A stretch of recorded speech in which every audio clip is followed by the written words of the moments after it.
Hermanos, ¿cuántos saben que son reyes y sacerdotes?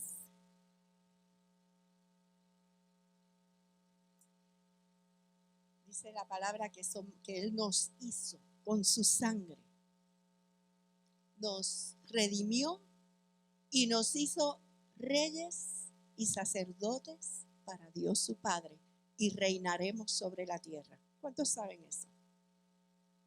Sabe que usted es un sacerdote y por eso está aprendiendo de intercesión, porque un intercesor es uno que se presenta delante de Dios por el pueblo y que se presenta delante del pueblo por Dios.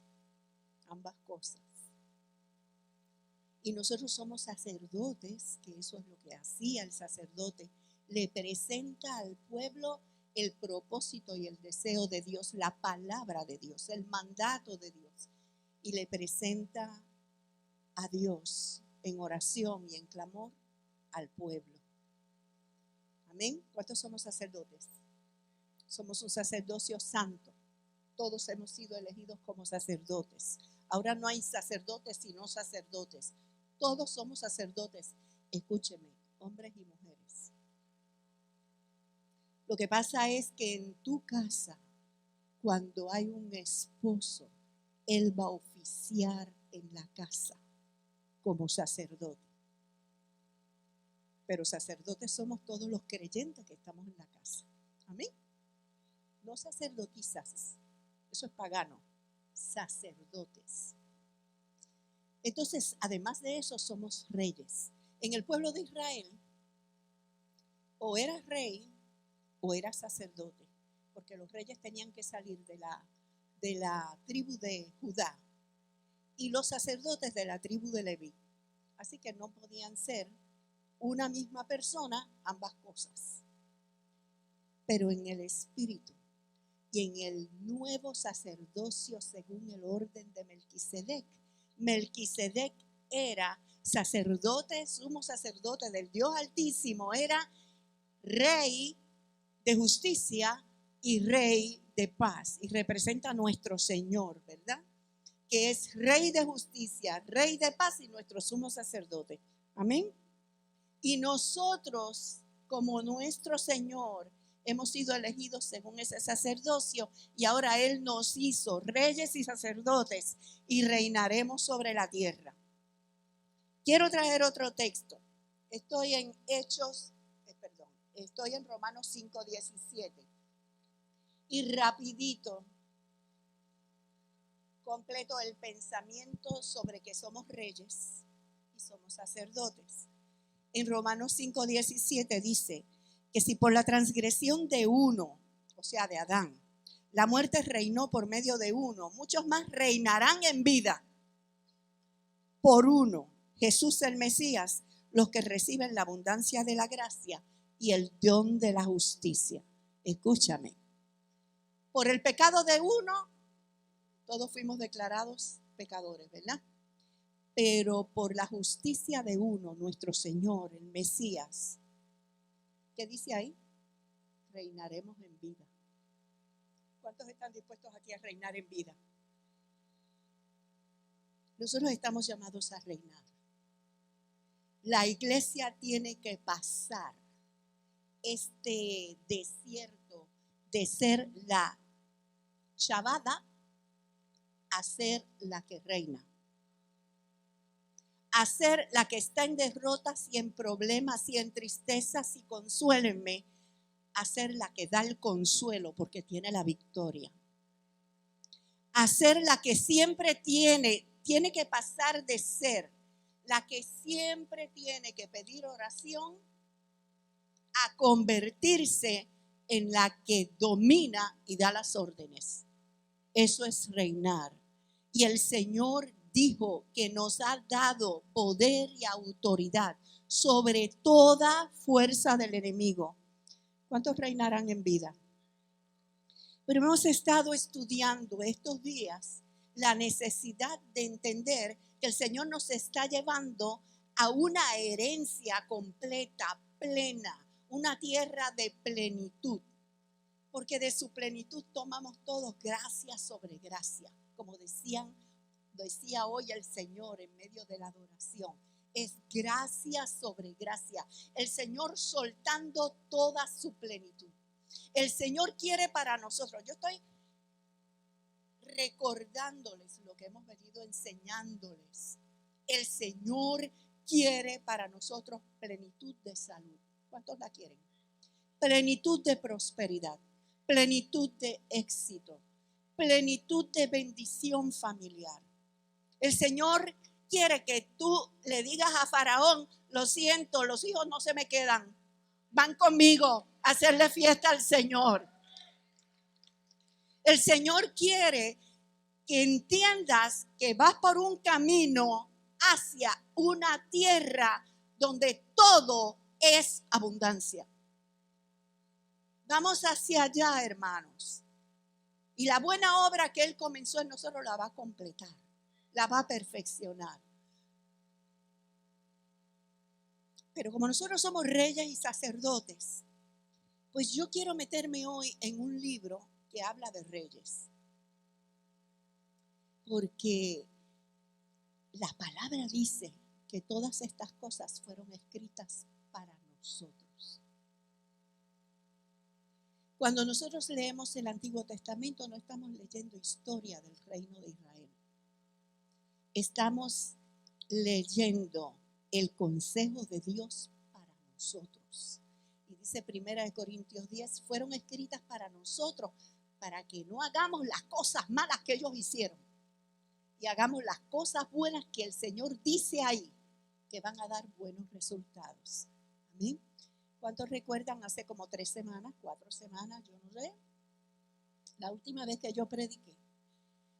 Entre las cosas que hablamos, mencionamos acerca del rey Asa. Usted no se acuerda,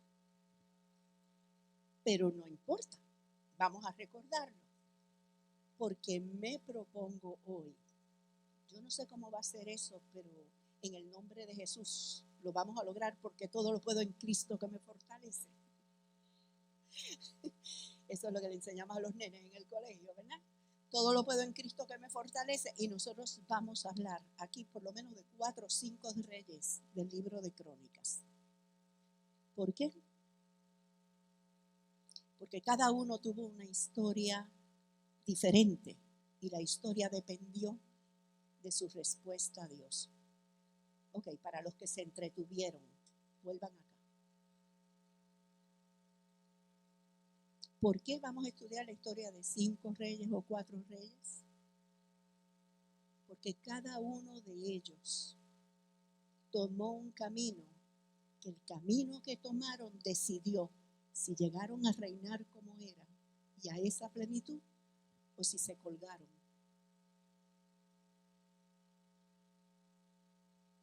La palabra dice en 1 Corintios 10, todos ellos pasaron el desierto, todos ellos cruzaron el mar, todos ellos fueron bautizados en la nube y en el mar, todos tomaron de las rocas, todos comieron del maná espiritual, pero no de todos se agradó el Señor y quedaron postrados en el desierto.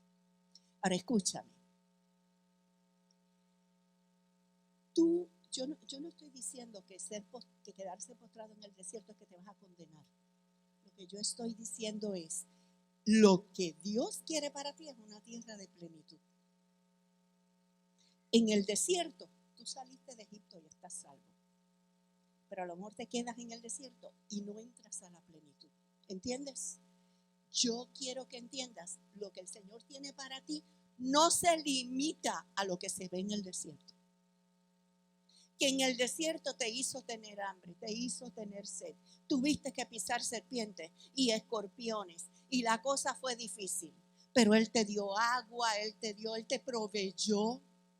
Y tú no tenías nada, pero el vestido no se te envejeció. Pero te está diciendo el Señor, sí lo hice para trabajar tu corazón, pero a lo que te llevo es una tierra donde tú vas a tener lo que tú mismo no sembraste. A una tierra de abundancia, que corren por sus montes la leche y la miel. Amén. Amados, ¿cuántos queremos eso? Pues vamos a aprender a reinar, ¿sí? Yo quiero que veamos algunos textos. Yo creo que estoy dando una introducción tan larga que me puede cortar las 5 vidas que quiero traer. Vamos a ver. Nosotros estábamos hablando de Asa y dice la palabra del Señor en 2 de Crónicas 14. Tenlo por ahí, pero vamos a estar corriendo. Olvídense de si no se puede proyectar, no tengan problema. Yo voy a repasarles lo importante de lo que trajimos aquel día. Dice que en los días de Asa, cuando Asa comenzó a reinar, el reino de Judá tuvo paz por 10 años, pues Asa hizo lo recto delante de los ojos del Señor. Porque, y todos esos pues y porque, están aquí en la textual, ¿verdad? Porque rompió, suprimió, destruyó todos los altares de culto extraño y los lugares altos, quebró los pilares, taló las aceras, acabó con los baales, mandó que el pueblo buscara al Señor, el Dios de sus padres, y que pusieran por obra la Torá y el mitzvah, la ley y el mandamiento. Y entonces quitó todo lo que se había levantado al sol, porque en todas las culturas desde Babel la gran adoración es a los astros y los dioses principales son los astros, porque precisamente estaban en el raquia, y lo que el enemigo quiso hacer fue posicionarse por encima de los tiempos que el Señor había establecido en el raquia. Ay, otro día lo explicamos. ¿Okay? Bueno, a lo que quiero ir es a esto.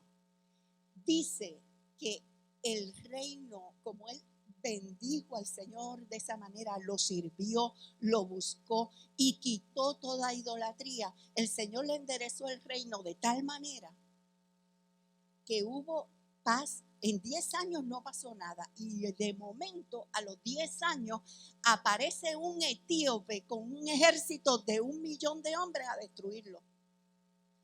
Y Asa le dice al Señor: mira, para ti no hay pequeño ni grande, para ti todo es lo mismo. Yo vengo a enfrentar este ejército apoyándome en ti, no puedo hacer nada más que apoyarme en ti, porque tú eres el único que lo puede matar. Y la palabra dice que el Señor deshizo el ejército de esa gente, de esos etíopes, los deshizo, y al punto que se desbordó Israel contra ellos y los destruyeron.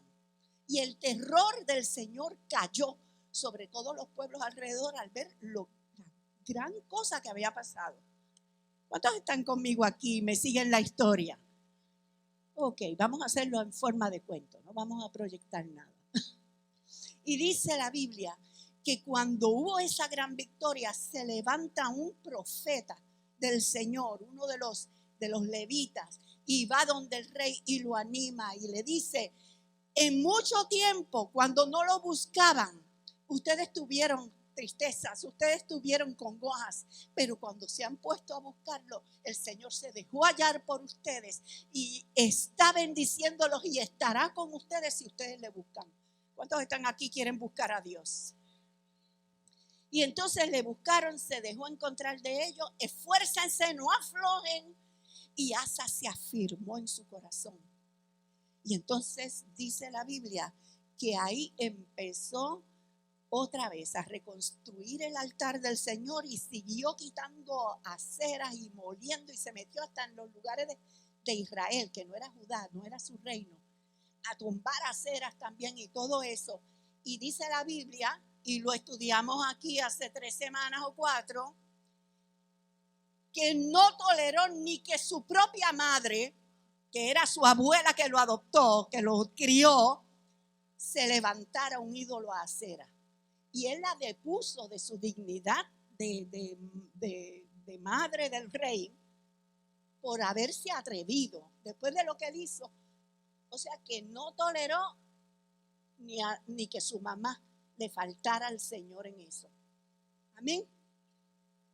Después de toda esa bendición tan grande, dice el capítulo 16 de Segunda de Crónicas. Voy diciendo el capítulo por si acaso quiero algún texto. Dice la Biblia que de momento el reino de Israel, que estaba en total paganismo, no de Judá, que estaba con los hijos de David, el reino de Israel ataca, se pone en ataque contra Judá. ¿Qué era más grande, el reino de Israel o el millón de hombres que traían los etíopes? ¿Cuál era más grande? El Señor los libró de 1 millón de hombres, de un ejército de 1 millón de hombres. Y cuando se levanta Israel, el vecino, dice la Biblia que Asa le envió utensilios del templo de oro y plata al rey de Siria para que lo ayudara. O sea, no solo pidió esa ayuda a un rey pagano, sino que le pagó con los utensilios del templo. Hello. Tú sabes que nosotros podemos estar en una bendición tremenda y acostumbrarnos tanto a la bendición que sin darnos cuenta dejemos de amar al Señor como antes lo amábamos. Dice la Biblia que viene en el, ese texto lo quiero, Segunda de Crónicas 16, 7. En aquel tiempo, Segunda de Crónicas 16, 7. En aquel tiempo, el vidente Hanani, diga, vidente Hanani. ¿Quién era el vidente? Hanani era el vidente.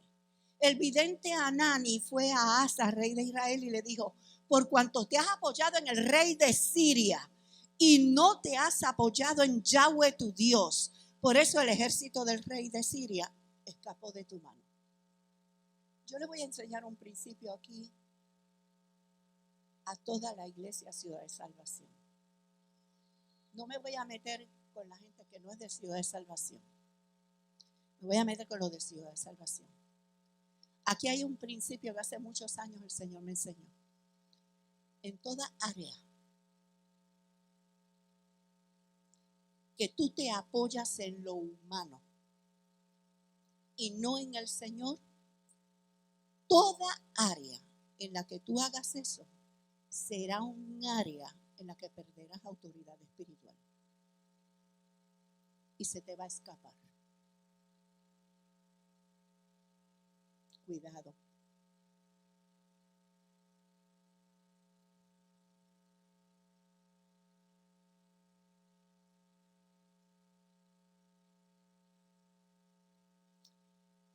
Y le dijo el profeta, ¿qué profeta? Hanani, en el verso 8. ¿Acaso los etíopes y los libios no eran un ejército numerosísimo, con carros y mucha gente de a caballo? Con todo, porque te apoyaste en Yahweh, Él los entregó en tu mano. Porque los ojos de Yahweh contemplan toda la tierra para ayudar a aquellos cuyo corazón es íntegro para con Él. Amén. ¿Cuántos vamos a tener un corazón íntegro para con el Señor? Amén. En el verso 10 dice: pero Asa se irritó con el vidente y lo metió en la cárcel. Entonces tú puedes haber sido un hombre que el Señor ayudó a niveles de unos milagros así de grandes y de momento, porque te llevaron la contraria, meter un profeta en la cárcel. Pues se había encolerizado en gran manera contra él por esto, y por ese tiempo oprimió a algunos del pueblo. Yo quiero que usted, y lo va a hacer usted, se ponga a leer el resto de Segunda de Crónicas 16. Lo cierto es que Asa enfermó gravemente y se murió. Se murió en ese asunto. ¿Cuántos están aquí? Y en su lugar, capítulo 17 de Segunda de Crónicas, usted dirá, pero ¿y qué es lo que hace la pastora? Vamos, ¿quién me está entendiendo? En el capítulo 17 dice, en su lugar reinó su hijo Josafat y se fortaleció contra Israel. Josafat se fortaleció contra Israel. Fortalecerse contra Israel es igual a fortalecerse contra los ídolos, fortalecerse contra el sincretismo. Porque Israel estableció un culto donde cambió los sacerdotes, cambió el día de celebración de las solemnidades, cambió la manera de elegir los sacerdotes, cambió todo, cambió el lugar de sacrificio, cambió todo, pero le decía al pueblo, esto es para Jehová también. Eso es sincretismo. Lo hago para el Señor y lo hago, o sea, me hice el becerro de oro y le hago fiesta a Jehová. Entonces, cuando dice se fortaleció contra Israel, lo que hizo fue fortalecerse contra eso. ¿Ok? Y dice el verso 3, estoy en Segunda de Crónicas 17:3. Y Yahweh estuvo con Josafat, porque anduvo en los primeros caminos de su padre David. No buscó a los Baales, sino que buscó al Dios de su padre. Y anduvo en los mandamientos, en los mitzvah, y no según las obras de Israel. Y el Señor consolidó el reino en su mano. Y todo Judá ofreció presentes a Josafat. Y tuvo riquezas y honores en abundancia. Porque la palabra dice en Proverbios que después del temor de Jehová, lo que viene es honores y riquezas. Y eso fue lo que hizo el Señor con él. Y su corazón se animó en los caminos del Señor a tal punto que quitó de Judá los lugares altos, las aceras. Y en el tercer año de su reinado envió a los príncipes. ¿Cuántos siguen siguiéndome? No se pierda. Envió a los príncipes a que enseñaran en las ciudades de Judá. Y en el verso 9 dice, y enseñaron en Judá llevando consigo el libro de la ley de Yahweh. Recorrieron todas las ciudades de Judá y enseñaron al pueblo. Y el terror de Yahweh cayó sobre todos los reinos de las tierras que estaban alrededor de Judá. De modo que no hicieron guerra contra Josafat. Escúchame, Dios te está prometiendo a ti una tierra de abundancia, una tierra de paz. La palabra shalom, lo que significa es bienestar en todas las áreas. No es ausencia de guerra, es bienestar en todas las áreas. Shalom incluye sanidad, shalom incluye ausencia de guerra, shalom incluye prosperidad. Shalom incluye respaldo de Dios, favor de Dios. O sea, el que tú estés favorecido por Dios, respaldado por Dios, y que el terror del Señor caiga sobre tus enemigos y no se atrevan a meterte mano, es resultado de quitar los ídolos y de enseñar la palabra del Señor. La verdad del Señor. No es enseñar teología. Perdónenme, pero no es enseñar teología. Y hay una distancia muy grande entre la verdad y la teología. Otro día.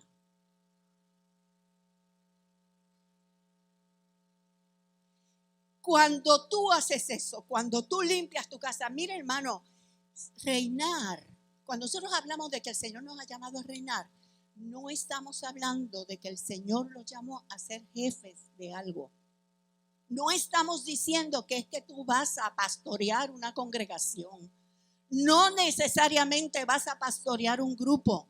Es que vas a reinar en todo lo que Dios te puso. Te puso sobre una casa, te puso sobre una empresa, te puso sobre una familia, te puso sobre qué, sobre un vecindario. Tú reinas ahí. Y si además de eso te elige como gobernador de un pueblo como gobernador de Puerto Rico, o como pastor de una congregación, o como líder de un ministerio de evangelismo. Eso es aparte. Pero reinamos en lo que el Señor nos entregó. Reinamos porque tenemos poder y autoridad sobre toda fuerza del diablo que se quiera levantar sobre eso o contra eso. Amén. Yo quiero decirles que lo que dice ahí, miren, dice, el terror del Señor cayó sobre todos los reinos alrededor. Y el resultado fue que los filisteos le trajeron regalos. O sea, los filisteos le tenían miedo y vinieron a traerles regalos. Los árabes vinieron a traerles regalos. Todas las naciones alrededor. ¿Acaso no dice la palabra que las riquezas de las naciones se volcarán sobre la casa del Señor? Porque cuando el terror de Dios cae, el sartén se vira, la tortilla se vira del otro lado y ellos nos tienen miedo. Y ellos nos respetan. ¿Quién es aquí? Yo quiero que veas, porque tú vas a leer. ¿Cuántos van a leer Segunda de Crónicas? Aprenda a reinar. El Señor le dio ejércitos, le dio casas paternas, le dio, bueno, aquello fue una cosa maravillosa. Los equipó de una manera tremenda. Y en el capítulo 18, verso 1, dice, Josafat tenía riquezas y honores en abundancia, pero emparentó con Acab.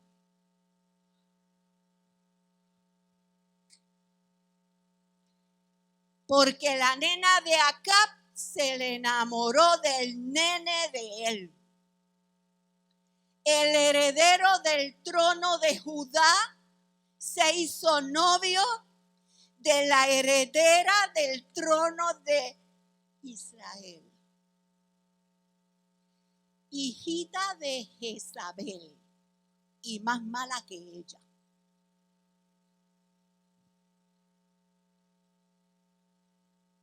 Entonces, el Señor le había dado honores y riquezas en abundancia, dice la textual, no sé cómo lo dice acá, pero emparentó con Acab. Entonces el consuegro lo invitó y él fue a hacerle una visita al consuegro. Y cuando estaba ya con Acab en el reino de Israel, Acab se inventó una guerra. Y se inventó la guerra porque el Señor había dicho que lo iba a matar. Pero estaba Josafat en el meollo del asunto. O sea, cuando tú estás en un mal lugar, en el momento incorrecto, te metas en un lugar que no debes estar. Y este ungido y favorecido por el Señor, que el Señor respaldó de tal manera, de momento dice Acab, vístete tú de tus ropas reales, que yo no voy a ir vestido de rey. Y el ejército enemigo había dicho, donde vean el rey, atáquenlo, que eso es lo que queremos, matar al rey. Entonces el que estaba vestido de rey era ¿quién? Qué bueno hacer las cosas dirigido por Dios y no por los amigotes. Qué bueno es que los líderes, en vez de estar escuchando y haciéndose amigos de gente, hagan lo que dice el Señor. Pues la cosa es que cuando él se vio rodeado por el ejército que lo iba a matar, clamó al Señor. ¿Usted sabe qué hace el Señor cuando uno clama? Dios lo libró. Lo libró. Y una flecha vino volando así, que alguien tiró que no sabía para dónde tirarla y mató a Acab. Vaya al capítulo 19, verso 1. Capítulo 19, verso 1. ¿Quién está conmigo, hermanos? Estas son las historias para hacerle a los nenes. Dice, Segunda de Crónicas 19, verso 1. Josafat, rey de Judá, regresó sano y salvo a su casa en Jerusalén. ¿Cuántos le dan gracias al Señor? Dios lo libró, era muerte segura y Dios lo libró por estar metido donde no tenía que estar metido. Y en el verso 2 dice, pero el vidente Jehú, hijo ¿de quién? ¿Y quién era Hanani? El que quedó preso porque el padre de Josafat lo metió preso. Y su nene era vidente como él. ¿Ha conocido usted familias de profetas? ¿Ha conocido usted familias de pastores? Los hijos de Jedutún, ¿qué hacían en el templo? 80 hijos. Haciendo en el templo exactamente lo que hacía su padre, profetizar. Eso está cañón. Ahora escúcheme bien. Tengo que decir algo de Jehú. Iglesia, escúchame. Porque Jehú era un hombre íntegro delante de Dios, que cuando el Señor le dio la palabra para Josafat, no dijo, ay, yo lo siento mucho, yo no voy a ir. Porque la última vez que pasó esto, el padre mío fue a darle una palabra al padre de él y mira lo que le pasó. Lo metieron en la cárcel. Conmigo no cuentes. Él no hizo eso. Más bien dijo, el Señor me dio una palabra y yo voy a ir a dársela, así me meta en la cárcel como hizo el padre de él.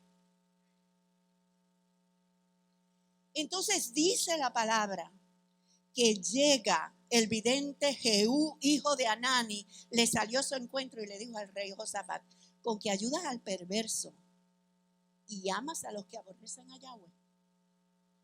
Por eso la ira de Yahweh está sobre ti. Nosotros los evangélicos, como nos han enseñado una falsa doctrina de lo que es amor,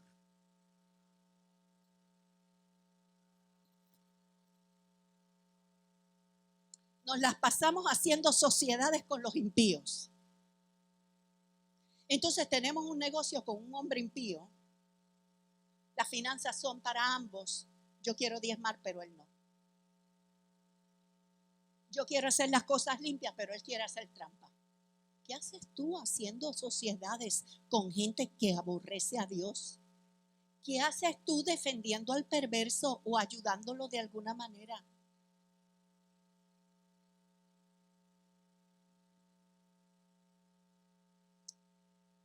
Pero a lo que yo quiero ir es a lo siguiente. Viene Jehú, hijo de Hanani, le da la confrontada al rey. ¿Y qué hizo Josafat? Se enderezó. Y dice el verso 5, y estableció jueces en cada una de las ciudades fortificadas y advirtió a los jueces, miren lo que hagan. No juzguen con autoridad de hombres, sino con la de Yahweh.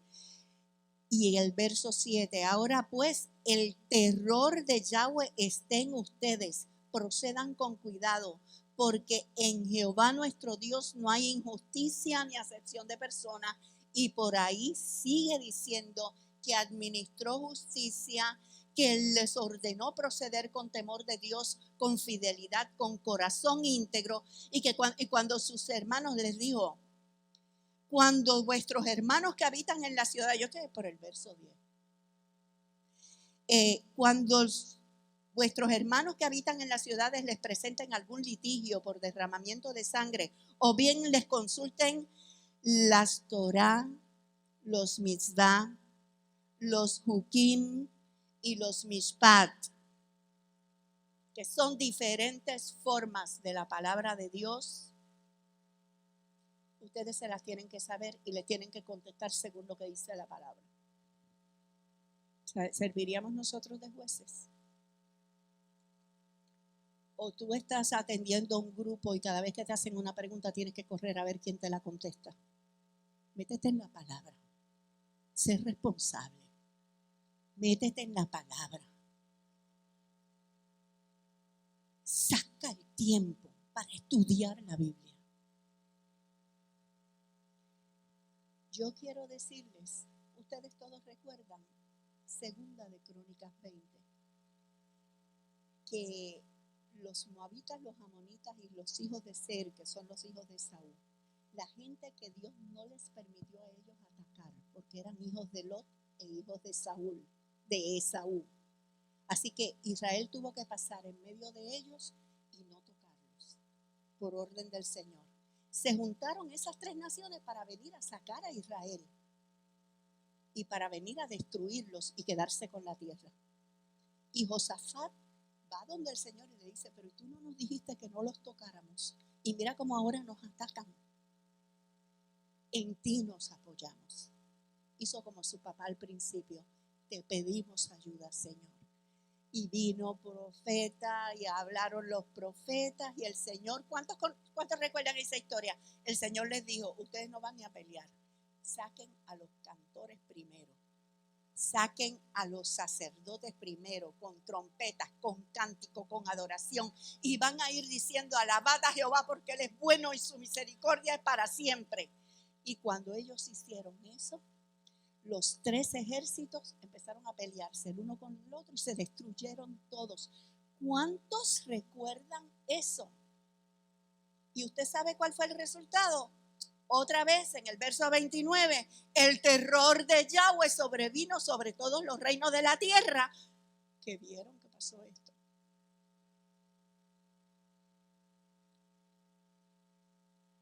Número 1, entiende, si tú haces las cosas como el Señor quiere,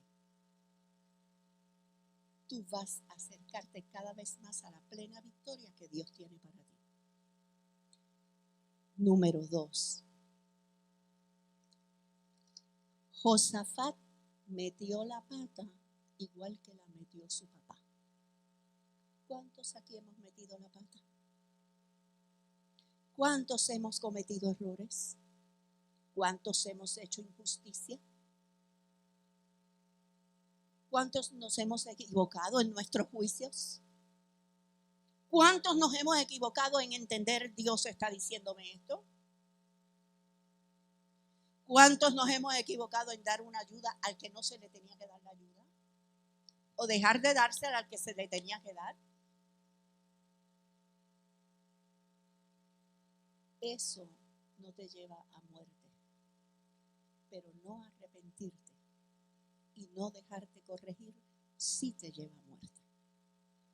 La diferencia entre Josafat y su padre Asa no fue que Josafat no se equivocó, fue que Josafat supo reconocer que se equivocó y se enderezó. ¿Cuántos están aquí para reconocer y enderezar? Amén.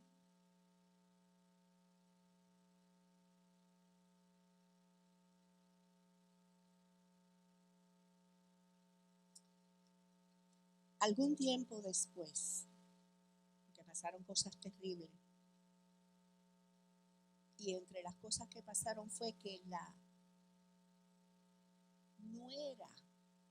nuerita de Josafat, hija de Jezabel, quiso usurpar el reino. ¿Y qué clase de mujer? Al punto que estuvo dispuesta a matar a sus propios nietos con tal de ella quedarse con el trono. Hermanos, mató a 70 hijos de su propio hijo para que ninguno heredara el trono.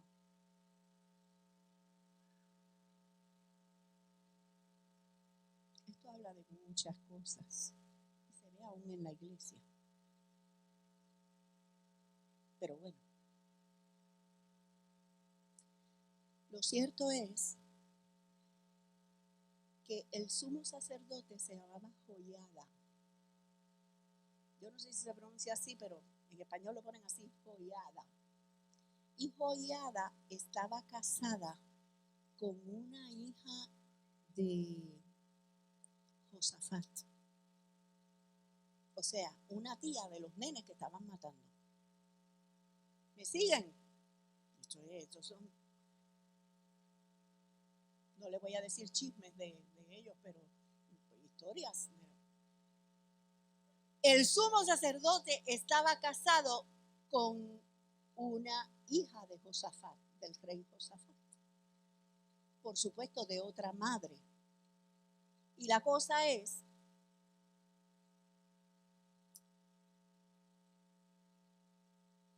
que la mujer se metió entre la línea de matanza de los nenes, agarró uno de ellos, de los chiquitos, y lo escondió en el templo. Y lo tuvieron escondido 8 años. Hasta que cuando el nene ya tenía como sus añitos, lo instruyó Joiada en el templo en secreto. ¿Alguno ha tenido que hacer algo así?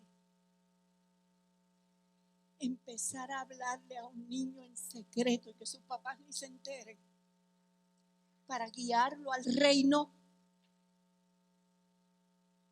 La cosa es que llegó el tiempo en que el niño fuera proclamado rey, y el sacerdote Joiada lo preparó todo. Mataron a Atalía, proclamaron rey al heredero verdadero, y dice la Biblia que era de 7, no de 8, de 7 años cuando comenzó a reinar, y yo estoy en 2 Crónicas 24. Ya vamos por el 24. Y mire, escuche esto. Comenzó a reinar y reinó 40 años en Jerusalén, y el nombre de su madre fue tal cosa. Y Joás hizo lo recto ante los ojos del Señor todos los días del profeta Joiada. ¿Quién está aquí? ¿Qué hizo Joiada? Joiada con su esposa, que era tía del nene, cogieron el nene, lo escondieron 7 años en el templo, lo criaron en la ley del Señor, lo protegieron, quitaron la malvada aquella, lo establecieron como rey. Y todo el tiempo que Joiada estuvo vivo, ese hombre sirvió al Señor. Y la Biblia cuenta que restauró el templo. La Biblia cuenta que quitó ídolos. La Biblia cuenta que como rey mandó a que la gente leyera y estudiara la Torá. O sea, el hombre alineado en su reinado. Y en el verso 15, bueno, Segunda de Crónicas 24:15. Pero Joiada envejeció y murió saciado de días. Era de 130, le ganó a Moisés. 130 años cuando murió. Así que muchos años ese muchacho tuvo a Joiada al lado. Y lo sepultaron, ¿ustedes saben dónde? Con los reyes. En el sepulcro de los reyes, porque quien reinó allí fue Joiada.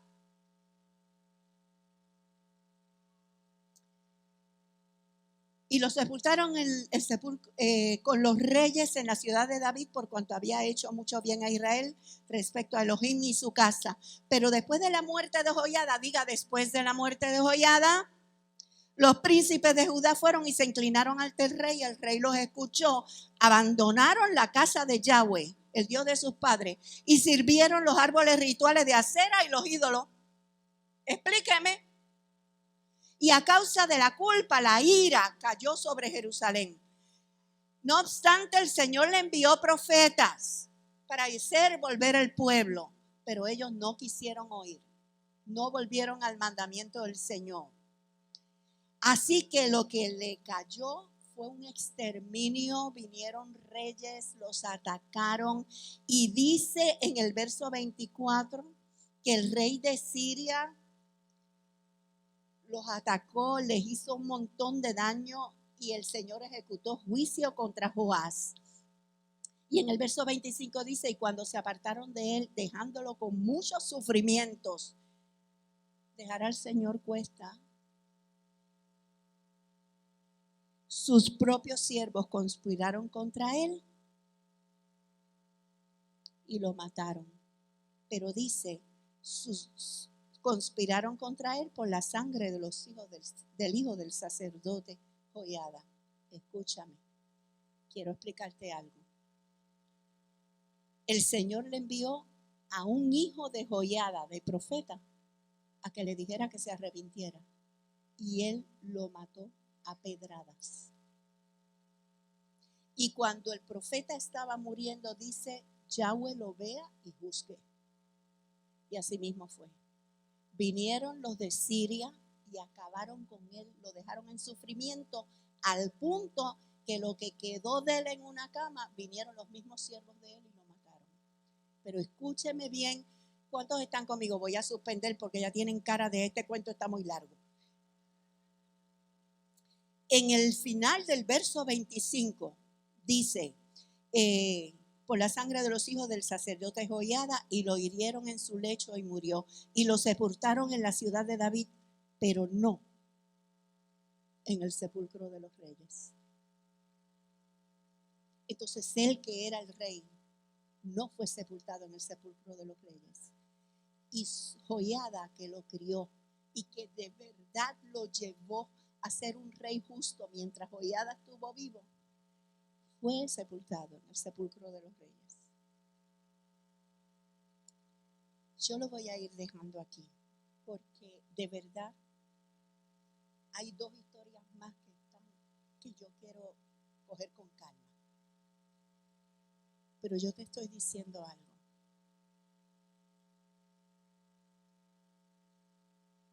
Este hombre funcionó bien, pero bajo tutor. ¿Se acuerdan del mensaje de Dani? Se supone que tú crezcas y ya no necesites tutor. Se supone que tú crezcas y tomes decisiones por el Señor tuyas, no porque tu papá te está obligando,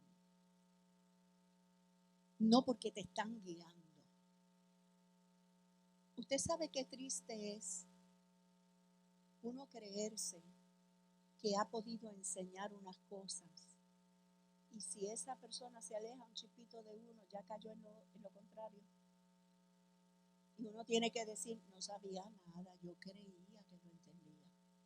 No entendía nada. Tiene que ser tiene que ser una experiencia personal. Tiene que ser que Dios lo trabaje contigo.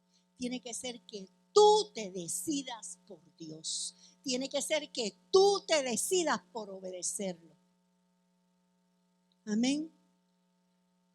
Entonces mi pregunta es, aunque no pudimos traer todos los reyes, ¿qué tipo de generación eres tú?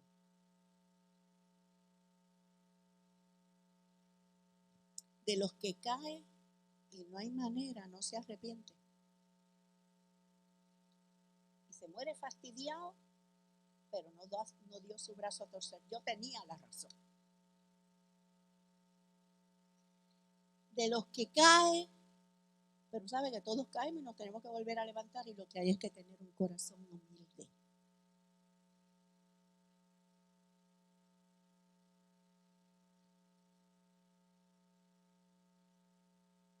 De los que caen en soberbia, como Usías, que fue engrandecido y el Señor lo bendijo de tal manera que su reino se llenó de toda clase de sabiduría. Había ingenieros, dice la Biblia, que había ingenieros construyendo unas máquinas fabulosas. Y Dios lo prosperó, que fue una cosa bien tremenda. Y cuando se vio con tanta gloria, decidió que allí el sacerdote iba a ser él también, se metió en el templo. Y cuando el sacerdote le hizo frente, le dijo, tú no puedes estar aquí. El hombre se enfogonó y del enfogonamiento cayó con lepra hasta el día de su muerte. Pero se levanta detrás un Ezequías que dice que de la misma manera se llenó de orgullo al ver cómo Dios lo estaba prosperando. Pero se arrepintió de su orgullo y Dios lo restauró y lo bendijo. ¿Qué estoy diciendo, hermanos? ¿Qué tipo de generación soy yo? ¿De los que se arrepienten? ¿De los que necesita tutor eterno? ¿O de los que camina con el Señor y está dispuesto a deponer aún su propia familia porque el Señor es primero? ¿Qué tipo de generación soy yo? Amén. Dios les cuide.